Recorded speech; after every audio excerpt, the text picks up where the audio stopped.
Hello and good afternoon. My name is Neil Sutton. I will be your coordinator for this webinar and your host. The webinar today is called Demonstrating Security Program Value to the C-Suite with Metrics. I'm joined this afternoon by three great speakers. We have with us Dean Correia, who is a subject matter expert with the Security Executive Council. We have Rita Eswick, who is the Director of Enterprise Security Development for Canada Post. And we have Sylvia Frazier, who's the Head of Security for the City of Mississauga, Ontario. I'm going to turn the presentation over to Dean shortly, who will be our first speaker. I just want to, just a few housekeeping details. If you have a question for our panelists, there should be a little dialog box on the right of your screen. You can record your question at any time, and we'll save all those questions for the end. I'm going to try and save 5 or 10 minutes for the end of the presentation. So if you have any questions, record those there, and we'll get to those as soon as we can. The session is being recorded, and if you register for this event, we will send you a link to the full presentation, I think in 24 or 36 hours. That's it. We've got a lot to get to, so I'm going to turn it over to Dean. Thank you very much, Neil. I appreciate it, and thank you to Canadian Security Magazine for all their hard work with the webinar. First slide, please. So off of the top, the slides that I'm going to run through are based strictly from our research in the last 10 to 12 years with our membership in the Security Executive Council. And we often get asked these types of basic questions in terms of, my boss is asking me to produce some metrics, what do I do? And what we've found is sometimes when management asks you for metrics, they may have already lost confidence in you and your team and your program.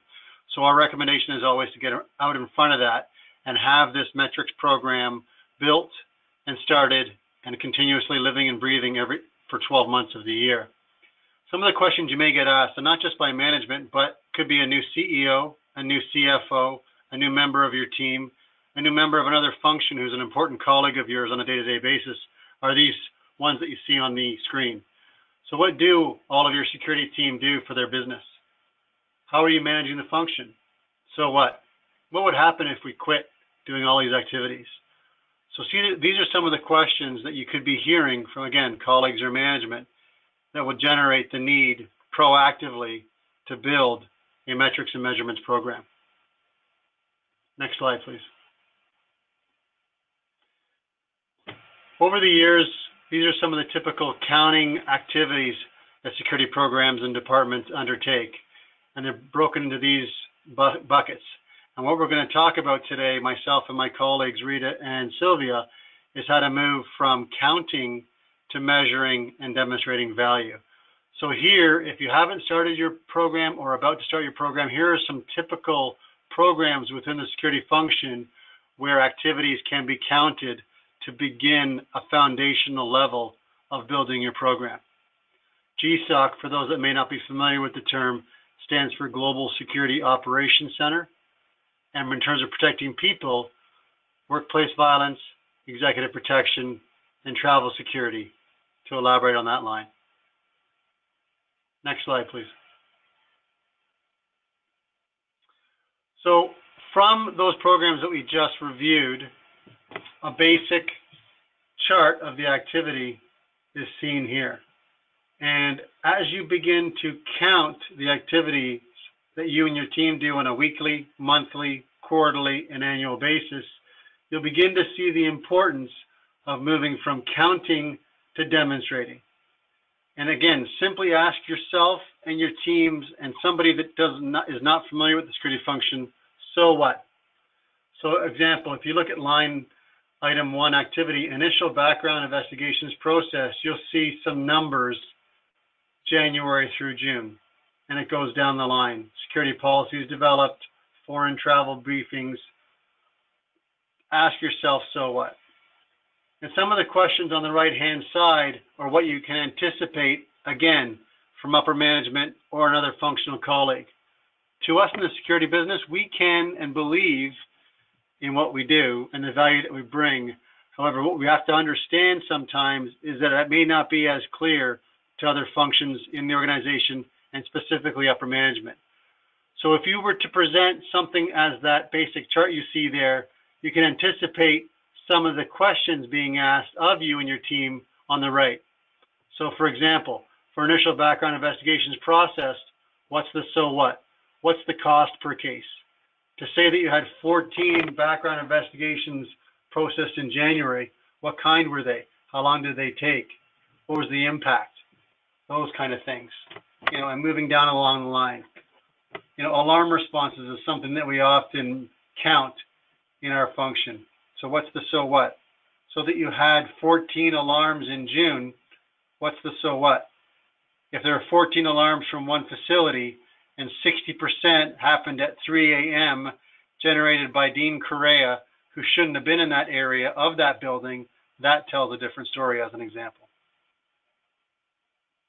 Next slide, please. So building on the moving from counting to operational excellence, here are some things to keep in mind, as well as some resource links that you'll receive after the webinar to help you understand that for yourself, your team, and other people in the organization. So as it says there, counting absolutely does not tell the whole story. You need to articulate a way how well you do it. Are you improving year over year? And what are the costs year over year of continuing to do that versus the cost of not doing that? So we found over the years, working with our members and through our research, these are some continuous questions that are really critical to ask yourself and your team to ensure that your program is evolving year over year within your organization. Next slide, please. Again, here's some more of the so what, improving the business value of what your team do and don't do. What will happen if we quit doing all of these activities? Because sometimes you have to justify not doing something. What would doing half as many result in? Who uses these services? How can we get better results? What impact do they have on the risks? That is a key one for me over my career. We all know that you're never going to experience zero risk at a facility. There are some risks that you have to accept. You need to articulate what the risk is and how you and your team can bring the risk down to a more acceptable level, and the time and the money that it will take to bring it down. And ultimately, we are not the risk owners in security.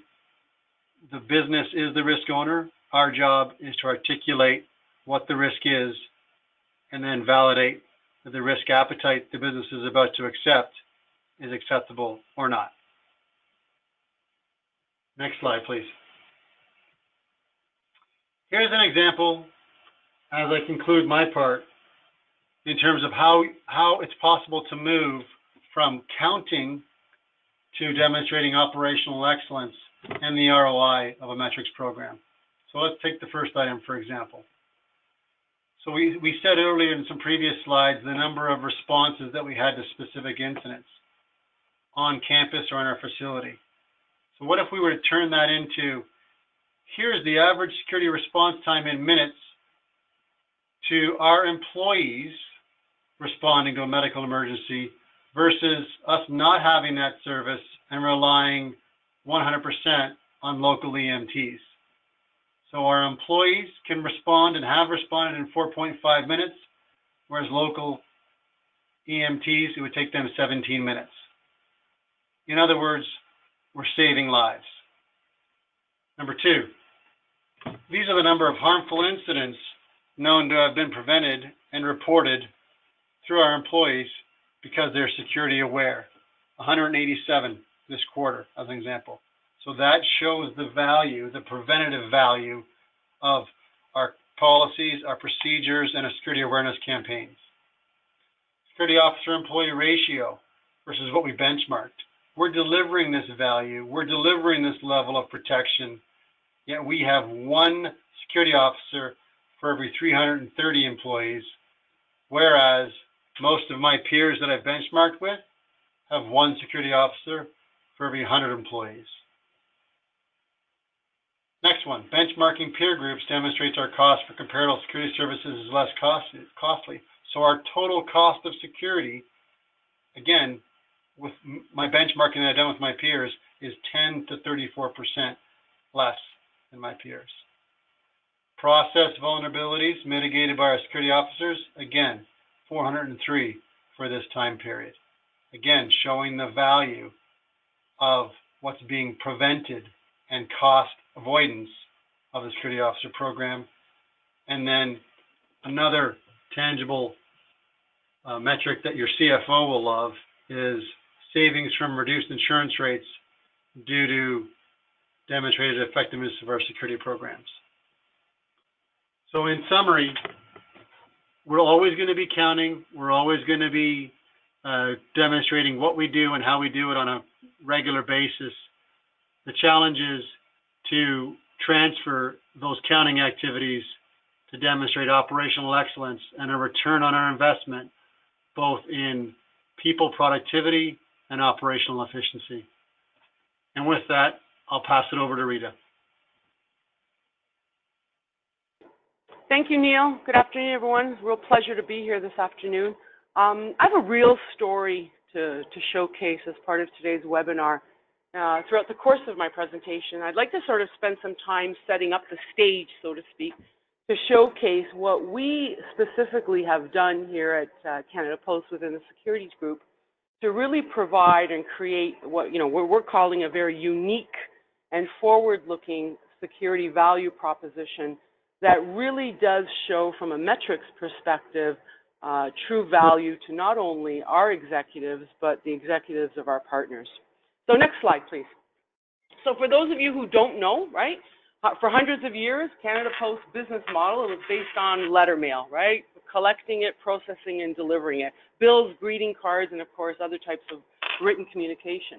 Obviously, digital substitution was a major disruptor to this business model. So corporately, we had a choice. Do we accept the disruptor, or do we look at, from an environmental perspective, another opportunity? Well, at the same time, during the retail renaissance period, we certainly looked at the opportunity with respect to e-commerce and online management. Excuse me. This journey of ours obviously was not an easy one, right?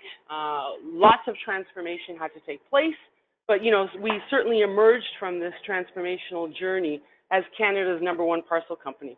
I'm now going to show you how security played a real role in not only the success of this particular piece, but then how we ultimately stepped back and differentiated ourselves as well. First off, how did the company refocus its strategy? Well, all you see on that slide there is four very specific prompts. One of which was, of course, re-engineering our entire operations, right? We needed new processing technology to now read, parcel barcodes as opposed to letter mail barcodes. Our employees had to be equipped with handheld scanners. We had to move from delivery via foot to trucks and et cetera. We had to look at this quite from an innovative lens, right? So who would have guessed Canada Post, the first drive-through post office for parcel delivery that was implemented in Markham a couple of years ago, the first of its kind in all of North America.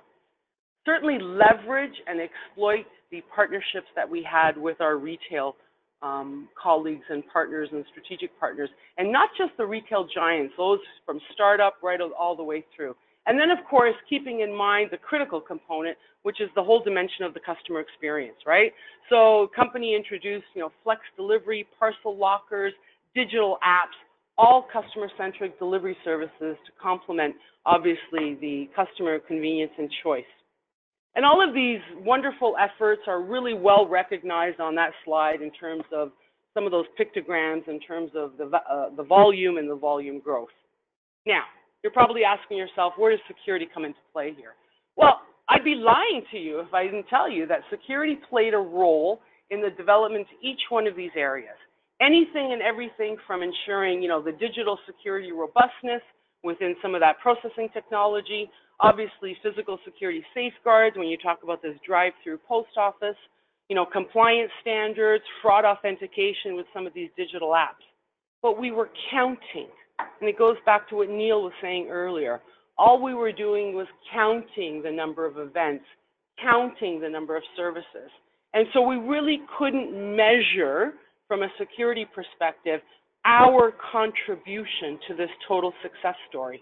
And yes, we all were, we reaped the benefits, certainly, but again, we could not differentiate ourselves. And this is a key component to all of this. And as most of you know within the security industry, and as Dean already alluded to, in today's environment, the use of finite metrics and quantifiable results is really what demonstrates true value.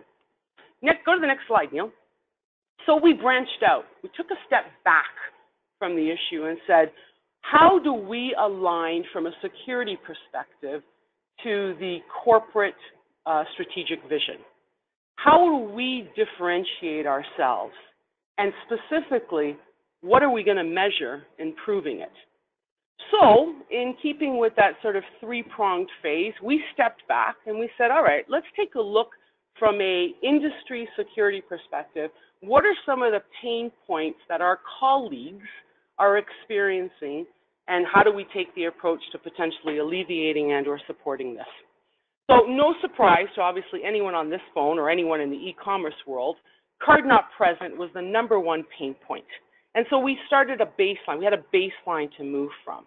In Canada, from a Canadian perspective, we found that card not present fraud increased, or was on the increase, and increased by almost 205% between 2010 and 2015. And in fact, at the time that we looked at this, 76% of all fraud in Canada was attributed to card not present. And while largely driven, obviously, by substantial growth in the e-commerce transactions, we also knew that this is where the fraudsters would refocus their attention. And so as we started to have some dialogues with some of our key partners or key customers, we learned that each of them were leveraging, various technologies and tools, obviously, to mitigate some of these challenges as part of the authentication model. But we struggled. What are we bringing to this table to differentiate ourselves? We're not a bank, and certainly can't help them with that piece. We're not law enforcement, so we can't help them with the fraudster piece. But what we knew was that at one point, the digital transaction between the consumer and the merchant would manifest itself into the physical distribution. That was our edge.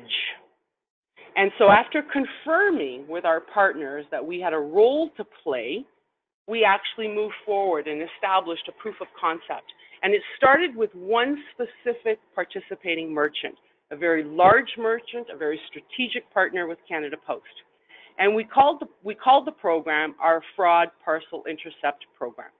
And it was all predicated on the merchant identifying a fraud shipment after the transaction was fulfilled and the product was still in the distribution channel. They would reach out to the security group at Canada Post, and we in turn would trap the parcel, making, of course, best effort, and return the shipment back to the merchant. At the very least, making sure that the fraudster didn't get their hands on this particular shipment. Now, that probably sounds pretty elementary to everyone on the phone, but let me just put some context to this. With over 8 billion pieces of mail moving through at least 20 processing plants, 500 delivery stations, 6,200 retail outlets, and we deliver to 16 million addresses every single day, it's really, really about finding a needle in the haystack. But our efforts proved successful. And so what started with one particular merchant turned into a handful of merchants, and it grew more and more, and we started to get more requests. And then we started to realize that we had gone past the retail industry and actually moved to other market verticals, like the financial industry, like the government sector industry, and in some cases from other postal administrations around the world. And before we knew it, our proof of concept quickly turned into a program. And so going back to some of Neil's comments earlier, or some Dean's comments earlier, pardon me, when he talked about continuously improving it, well, this was one that started slow, grew, and now we were servicing a number of customers within various market verticals. And from there, then they started to ask us questions. Well, can you give us some feedback on the data being collected? After all, if we were trapping a shipment to one address at the request of one particular merchant, could we use the information to actually alert another merchant that a shipment was going to that same address for further review? Could we use the data to consolidate a picture of where the greatest number of fraud intercepts were actually occurring in a geographical area? Could we leverage the support of some of this data and this information to engage with our law enforcement partners more strategically to support investigative outcomes? And the answer to all of that is yes, and that's exactly what we did. So, how did we measure success? Well, remember in my story, I talked about we partnered with one particular strategic partner right from the onset. And on the onset, we asked this merchant how they could help us.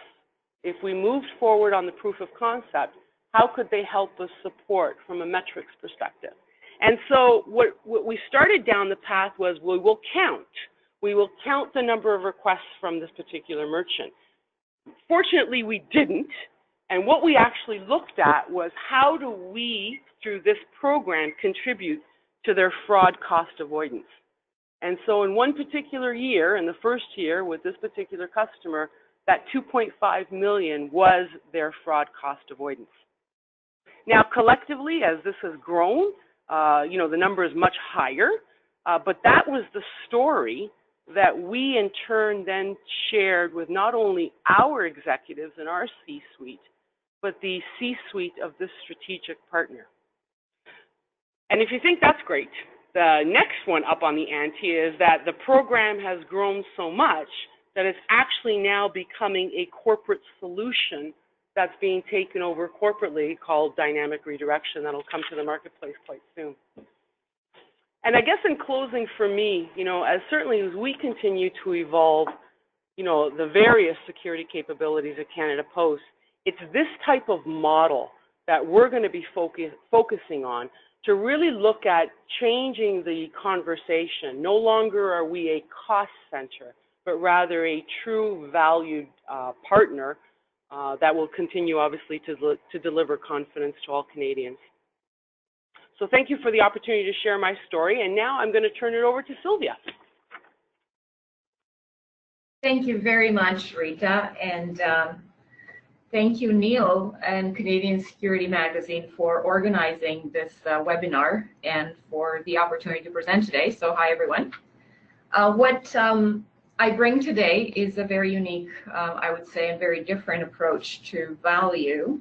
And I couldn't begin this presentation and talk about my views of the value of security programs through metrics without defining it. Particularly, if we can go to the first slide, Neil, particularly that value exists only if there is a receiver, and that if that receiver actually understands that value, and that's of course very fundamental belief and concept that must be, of course, truly understood. You see, before we begin to talk about value for security programs. If you can forward, Neil. So I have done quite a bit of research on this topic and would like to present to you today a value-based security model, which or a framework which I've created and use. And I'll talk a little bit about that, where I got some of this information and what I based my research on towards the end of the presentation. If we can go to the second slide, Neil.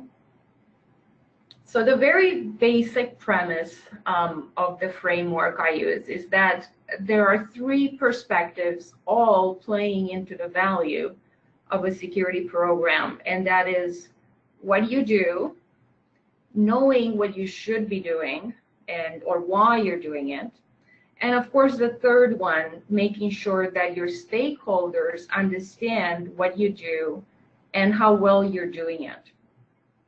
So in my experience, it is working and really showing measurable outcomes or metrics in all the three areas that will really show the value of the security program.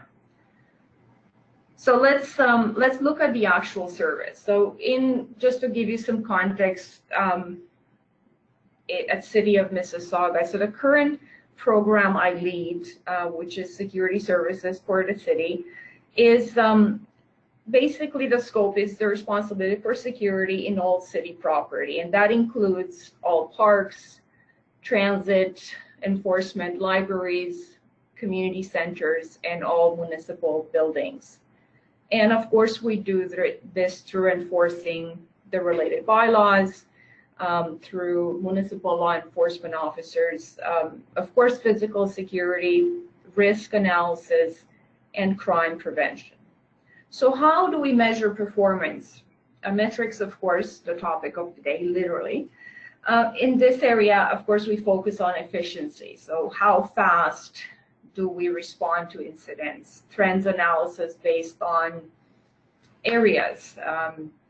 Incident reports, for example, how many incidents in particular area based on season, time of day, incident type, severity, and of course as well setting up standards and benchmarking. What we do with this information is of course to use it to make decisions such as resource allocation and of course resource needs, and let's not forget about the budget implications and using that to show the need. And this is all great information, great impact in decision making, and more specifically on risk-based decision making. But this is not the full picture. The question I ask again, like Dean has asked and Rita, is so what? So what if I count how many incidents we had and how fast do we respond? What does that really mean to City of Mississauga? So hence, we must look at why we're here to begin with. What are the expectations set upon us?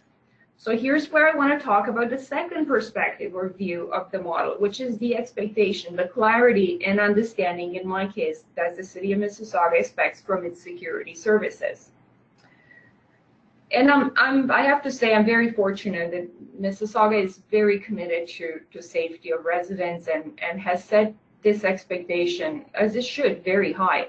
And this is done, as we can see it, through the strategic plans that the city has in the city's business plans, the divisional business plans as well, and of course ensures that safety is primary to the enjoyment of city services, whether you walk in a park, a community center, a library, or attend a council meeting at City Hall. So how do we show that? So for those who have already seen, I know I've talked to some of you already, recently had the opportunity to present to City Council the annual report. Now this is a report outlining the overall status of security, and it's available online. The presentation was in March. The report itself gave us an opportunity to show not just the metrics, the value that we bring, but to present the strategic priorities and the metrics, the value that we add to the city. The City of Mississauga, of course, and the message that resonated, and I want to make this point, that the city is a safe and secure place, and that the metrics that we use really have to be connected to that. So some of the metrics that I want to share and found very useful, aside from how fast we respond to an incident, and is really the numbers, for example, of proactive patrols, which surely speaks to being proactive, number of calls into our control center,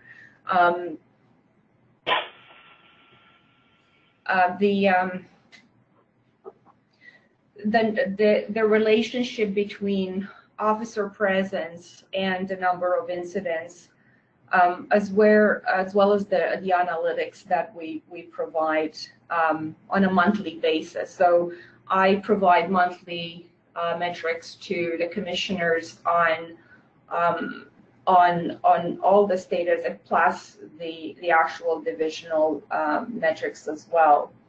Again, bringing that value to them. So now I ask myself again, and we should all ask ourselves, so what? I can say that time and time again. There is another dimension I think it's very important to point out, and that is so important, and that is the perception. I believe that we can work very hard on the job that we do and managing and meeting set expectations.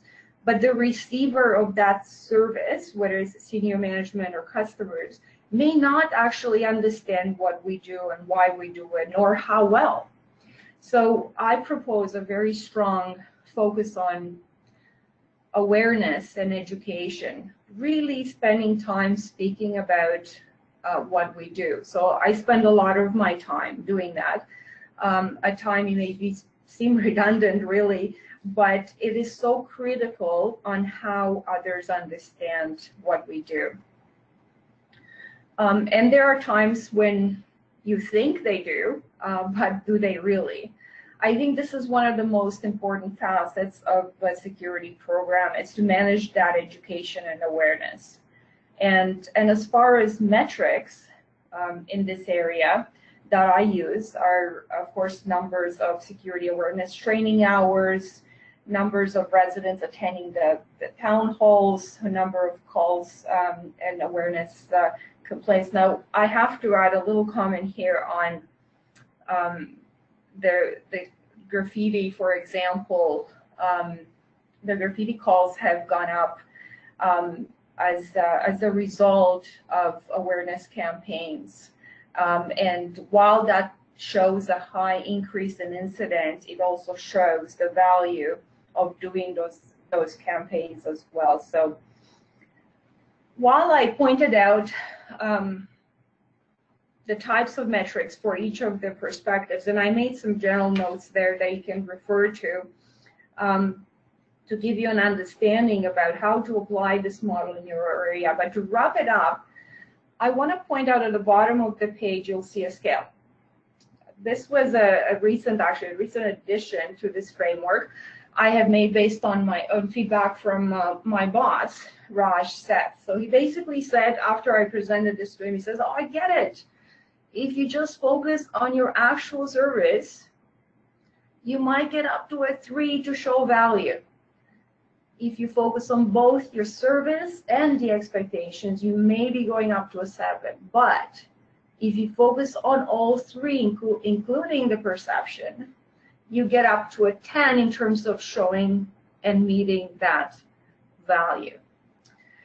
And I developed this model, just to go back what helped me come to this is research actually on systems thinking theories that apply to safety. Particularly, I'll name a book that really guided me by Nancy Livson, Engineering a Safer World, really looking at how we can rethink security, and it really helped me drive to this. One last thing before I move on to the next slide is that expectations in most cases is what you should start with, meaning clarifying the mission. So if you don't know why you're here, you're probably in big trouble. So, it's not even a point trying to count anything. In the same time, though, you need to be aware of all of what you do, and then question as well why you're doing it, and really have that understanding. So hence the expectation perspective, at least in the way I view it, is second in this framework. If we can go to the next slide, please, Neil. So I'm a firm believer in tools. So like Dean, I wanted to share some of the tools that I use and I have used in my experience to show value. So I'm not going to go through all that, is of course for you to use, but wanted to point out that when we look at value, don't be afraid to look at other industries as well. For example, risk management. There are great tools in calculating the values of security measure. For example, how do you calculate adding a security system to a building as a security measure and relating that to the potential loss, for example, and showing it. The second thing to point out is don't be afraid to step out of your comfort zone. Sometimes some of the data, the information that we get is not something we ourselves collect, but we do, or we could have access to, such as in our cases is damage costs, property damage costs, or the costs of repairs. And we use that to analyze, the value really. The other point I'd like to make is how you show your data. So, your metrics, how do you show it and to whom and how? So in the city of Mississauga, I'm very fortunate actually to have, I think, one of the most knowledgeable security analysts, Sean. So Sean Bell, whose sole job is to collect, analyze, and of course disseminate these metrics. And this has been a really great success in showing value. And I want to really share that because it's been one of the success factors of the program this far. And of course, with that, I'd like to recognize, of course, my entire team for making such a great effort towards the realization of metrics. So moving right along, if we can move to the next slide, Neil. So what's wrong with this picture? Based on what I have talked about. So in most cases, it appears that perception is driving our security program, and it really shouldn't. It is really the expectation that drives your car, the understanding of your mission, and being able to also articulate and show to your stakeholders how you meet that. So I'd like you to ask yourself, and I'm challenging you to ask yourself, what is driving your security program? And I have 3 key principles that I'd like to leave you with as I wrap up. Is know why you're measuring something and what you should be measuring. Connected to what you're expected, and don't be afraid to challenge that expectation. Remember, we are the experts. Sometimes the expectations have been set, but that doesn't mean that they should be there. It comes back to that managing the stakeholder engagement. And the last thing is show that value in a way that is understood. So going back to the very basic premise that for something to be valuable has to be received, I want to just go back to that, so that keep that in mind when you're talking about value, and make sure people actually understand what it is that you're talking about, and you can actually show it in a way that it's valuable to them. With that, if we go to the next slide, I hope this inspired you to ask yourself those same questions as you further develop your security program. And of course, showing value is the most integral part of building that program. So with that, thank you very much. Okay, thank you. This is Neil back again. So thank you to all of our speakers today. Thank you to Dean and Rita and to Sylvia. Once again, if you have a question for any of our panelists, now is a good time to record that. We have plenty of time for questions. So if you want to address any of our panelists directly, please leave your question in the question box, and we'll get to that as soon as we can.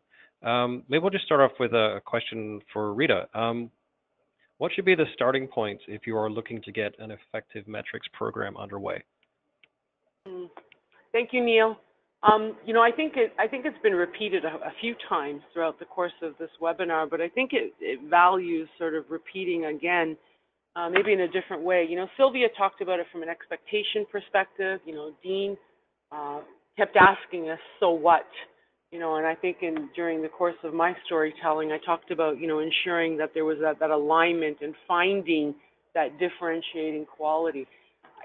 For me, certainly, when we looked at our sort of success story, there were many, including some of my own colleagues, right, that said, well, why do we need to do this? What's the importance of this? We haven't done this before. Well, just because we've been doing something for a period of time doesn't necessarily make it right, right? So I think as you look at the starting point is look at why you're doing what you do today. And is it aligned? Is it aligned? So we heard Sylvia talk about, alignment of her security value chain or model with the values of the city of Mississauga, right? In my case, aligning to our strategic objective corporately within the organization. But ensure that whatever it is you're doing is aligned, because if it's not, then as Dean alluded to, when those questions start to get asked, likely is the value that you are delivering on is being questioned. And I think that's probably the number one starting point where you need to really dig deep, take an inner look at yourself and see what it is you're doing. Is it truly aligned? And if not, then use some of the steps that certainly were shared within this webinar to turn it around. And it's Dean speaking. Also tag on to that. We get asked this question a lot from the practitioners that we work with, and the answer typically is the most important metric is the one that's most important to your executive team. And I think it's really important to ask your stakeholders, the ones that you work with on a consistent daily basis, which ones are important to them, and then take that back and figure out how you can, as a security team, influence that and or support that. And those metrics may change over time. An important metric when I was with Walmart Canada was speed to the stores, from the distribution center to the stores. And we had to figure out, well, how can we influence that? So one of the ways that we were able to do that was to have the Walmart Canada supply chain PIP certified. So I think it's important to not only ask yourselves internally as a security team, but also ask your key stakeholders which metrics are important to them, and then figure out how you can, as a security function, influence and drive those as well. Okay, thank you, Dean. We have a couple of questions from our audience today. We had a question about, can you share some concrete examples of where and how insurance rates are decreased by effective security programs? Maybe we can just talk a bit about that relationship between risk and insurance.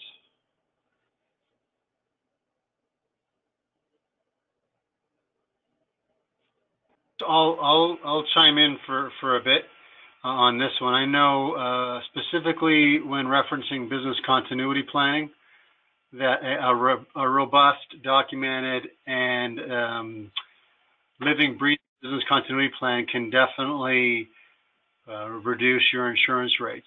So showing whether it's your CFO or somebody on the audit committee that it's in place, it's being exercised at least once a year, can definitely, when that's taken to the different levels of insurance factors and insurers that your company uses, can absolutely tangibly reduce the various levels of insurance throughout the organization that your company typically has. Okay, it's Rita, just to maybe Rita. Echo on that. Certainly for those on the phone who are responsible for the development of, a cyber program, very similar concept as Dean alluded to. So the ability to showcase, whether it be risk assessments or vulnerability or penetration testing simulation, if you were able to show the robustness of your controls and processes within that environment, that has a direct relationship on your insurance rates. Okay, thank you, Rita. We have another question. One of our audience members asked, we've referred to about 3 different metrics models this afternoon. How does somebody find the right metric tool to fit their own organization?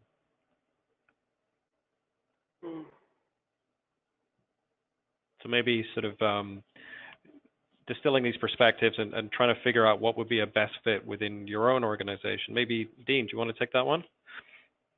Can you just repeat the question, Neil, please? Sure. Yeah. So we've had 3 different perspectives, 3 different speakers. How does somebody find the right metric tool for their organization? I think that's a great question. I think that, again, it's important to ask to benchmark with your peers, ask your internal team, and ask your stakeholders that you're going to be presenting it to.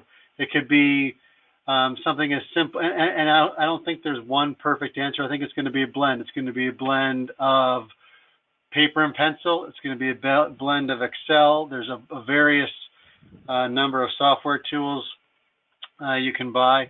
But I think to really determine what's best for your organization and your security function today, tomorrow, and for years to come, I think you need to find out what's out there. So ask colleagues, and then ask, again, your executives and your stakeholders what's important to them, and you'll figure out the best way to report it based on their answers to what those answers are. And I think it's really important to always keep in mind as a security function that whatever you're working on, ensure that what you're working on aligns to the company's mission. And you can clearly articulate, and your team can articulate from a metrics point of view, that you're doing activity X because it drives organizational goal Y.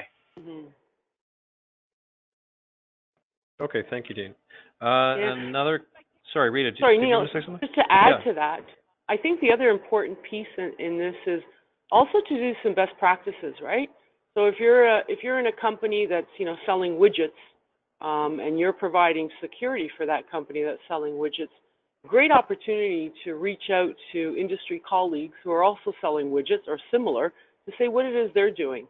And I think that also always provides that value proposition. And I think the second one that all of us do within the industry is we undertake threat risk assessments. So maybe looking at the results of the various threat risk assessments and determining through that listing, if you will, what you can change that impacts that risk to bring forward in terms of finding, what you can change or what you can do or how you can differentiate yourself. So. Okay, thank you, Rita. Another question. Let's see. Particularly with public organizations like municipalities, open RFPs seem to have the effect of driving down market prices and reducing the quality of the security service provided, such as guard service systems, locksmith, etc. Have you had this discussion with your procurement teams, and are your metrics compelling enough to justify moving away from the trend of low bid providers? Wow. Okay, who wants to take that one? It's Sylvia here, and it's a very good question. So thank you for that. This is an ongoing discussion, and when we look at the standards that are set within municipality, within government as a whole, and balancing that with providing a service, there is always that business case that needs to be made between, are you getting a low value service or are you getting the best value service? And I certainly engage myself with the procurement department on that, because you do want to get quality, and it's not always the lowest price that wins. So I just want to clarify that, and it's all on how do we specify the service that we may require, right? We use a hybrid approach here at City of Mississauga between in-house municipal law enforcement officers, and we augment that with guard services, for example. It's no different than using service providers for systems maintenance and installations. And I can tell you that making that business case and really focusing on the specifications within the services that we want, so that we don't jeopardize the quality of service versus the cost. So it does speak to the metrics. It does speak to the metrics that we get from our vendors, and making sure that we are managing those contracts effectively, and then learning from that and addressing it in the future contracts. Okay, thank you, Sylvia. That's a great answer. Okay, this is an interesting one. How many are cyber or IT risk metrics that show value should an organization have? I guess that could apply to any types of metrics within the security department, but how many do you think you have how many should you have that demonstrate that value? Dean, do you want to have a go at that one?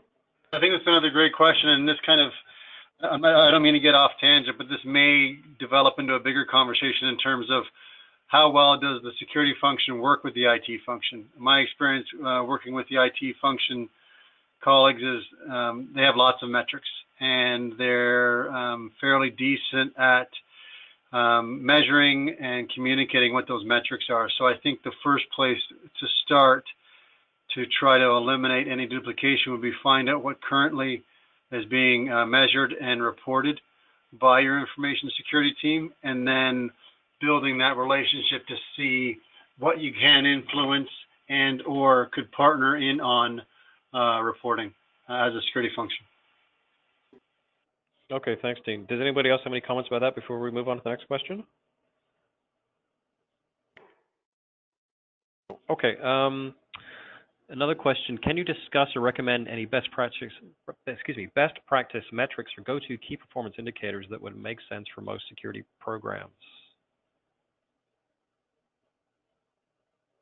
So, are there any? I'm sorry. Yeah, go ahead.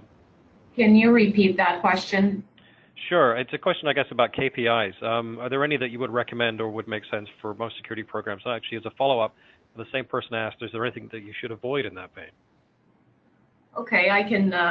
It's Sylvia here. I can start with this question. Very good question. So, as I pointed out during the presentation, there are a number of performance metrics that we use here at City of Mississauga, and those are highlighted in our annual report as well. And those are, of course, looking at how quickly do we respond. So we have a service level expectation responding to any incident within 30 minutes. And so we respond on the percentage of time that we have actually met that. That's one example, for example. Then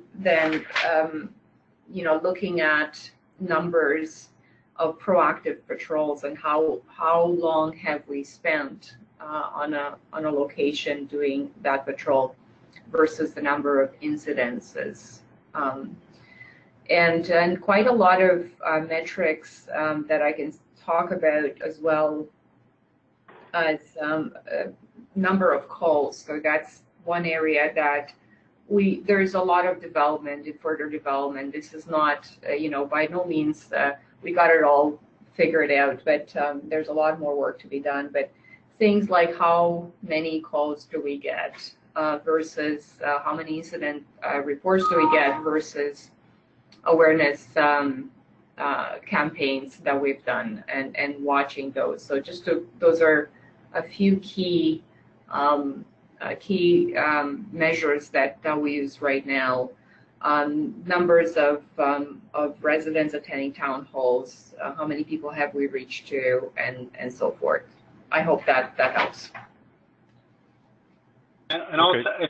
It's Dean speaking, and I'll tag on to that too. And there's an example on my last slide that people may find beneficial, but I also believe that as you're building your program year over year over year, it's really important to make sure that you're measuring apples to apples.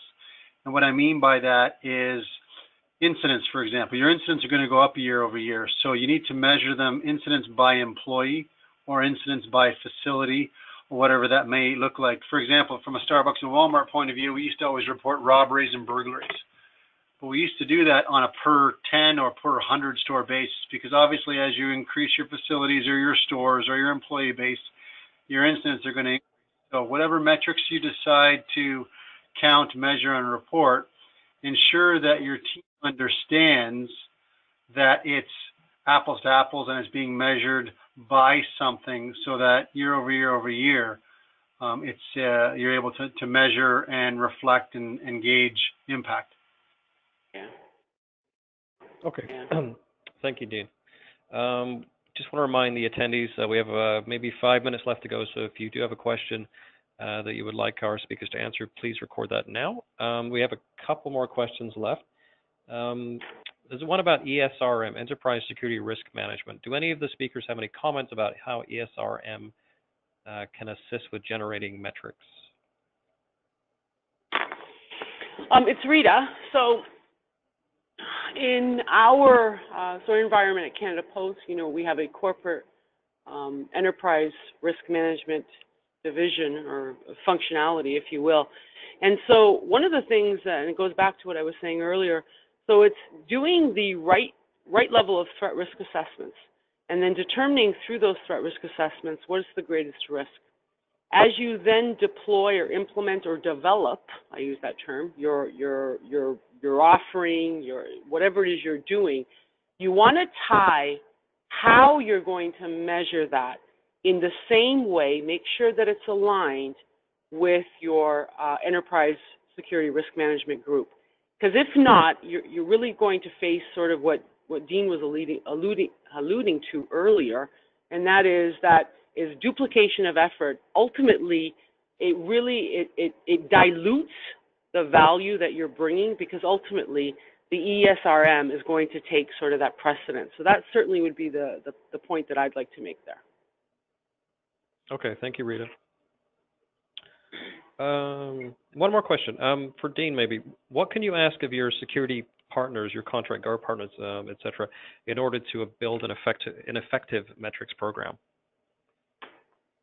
Thank you for that, Neil. I think this is one of the early mistakes that I made in my Starbucks and Walmart careers, and I didn't ask this question. You know, we hold ourselves as practitioners accountable to a very, very high standard, and sometimes, you know, we don't do the same with our security partners. So I used to, you know, finally the light bulb went on, and I asked them for their scorecard or their metrics every quarter in terms of their deliverables to me and the organization and how they're doing against it, whether that's installations, whether that's repairs, whether that's service calls, whatever it might be. I think it's important to bring that conversation and embed it into every contract you sign, so that your security partners understand the expectation that they will report back to you how they're doing on their qualitative and quantitative expectations, from service level agreement to actual installations and so on and so forth. So I think it's important to set that expectation, and then that will also help you as a practitioner with your ROI discussion with your organization. Because we all know that every other function is in line for time, money, and resources from the CFO. So the better metrics and measurement story you have, the better value and brand story you have, you will be able to better articulate and potentially better compete for that finite bucket of time, money, people, resources that your organization has. Okay, thanks, Dean. We're getting close to 3, but maybe we'll just one last question. Who are the key people or departments within your organization? Who are those people that you should be consulting with when you're putting together your metrics program? I guess this is just a question for the whole panel. Sylvia here. This is a very good question, and it's something that I've spoken about earlier. And I would say all departments, but of course, for a service that is provided for all city divisions, there wouldn't be one that I wouldn't ask or I wouldn't consult with.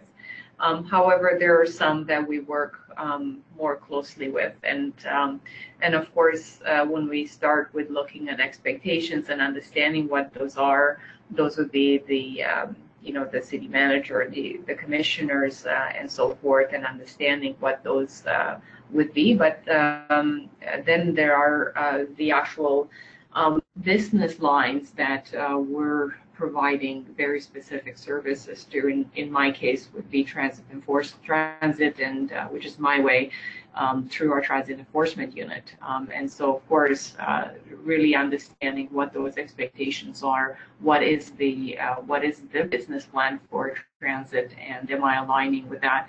And before I even start counting or understanding what would be my metrics, for example, it wouldn't be any different than libraries or community centers or parks, for that matter. So I would suggest that it would be your direct business lines that you're providing a service to, but also any associated divisions that would be part of an internal service, for example, the IT divisions, the risk management, emergency preparedness, or anything that you have similar or closely related services that you provide, where you work closely with them, and make sure you understand what those are, and you capture them in a demonstrated value approach through whatever you choose. So yes, in terms of engagement, I think it's one of the most important aspects of developing that metrics program. Great, thank you. It's Rita here. Just to add to Sylvia's comment, and I think she said it well. It's pretty much everybody, but the one that bubbles to the top of my list is finance. And the reason why is because finance people know how to show return on investment. And so there's some great learnings that we can acquire from them. So I would certainly add them to the top 10 for sure. I would agree with that. I would encourage your audit and finance teams to verify and validate your metrics. And whenever you're presenting metrics, I would understate them, and then have somebody else in another function validate them. And then what you're doing is you're deputizing them to talk about your security brand and your value story for you as well. Okay, thank you. Thanks, Dean. We're just about 3 o'clock, so it's probably a good time to wrap it up. I want to thank Dean Correia, Rita Eswick, and Sylvia Frazier for joining us today and sharing their expertise. I'd like to thank the Security Executive Council for all their support in putting this webinar together. And most of all, I'd like to thank all the attendees for sharing their time. We know your time is precious, so we appreciate that you chose to spend the time with us today. And that's it. So thank you very much for joining us, and enjoy the rest of your afternoon.